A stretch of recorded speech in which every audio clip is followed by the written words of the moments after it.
សន្តានហាប្រតិនៃព្រះអរហន្តមកលើពួកជនមកចត់យ៉ាងណាទឹកចិត្ត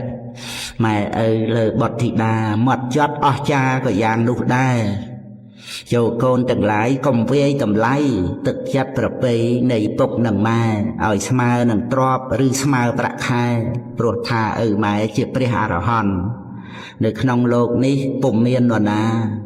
ចិត្តគិតប្រាថ្នាមេត្តាពេកពុនលើកូនប្រុសស្រីមានន័យគុណធ្ងន់ឲ្យដូចអរហន្តមេត្តាបិតាបើកូនស្វែងរកអង្គព្រះអរហន្តដើម្បីបន្ទន់អោនក្រាបសិរសាកូនត្រូវនឹកដល់មេត្តាបិតាព្រះអរហន្តាស្ថិតនៅក្នុងផ្ទះ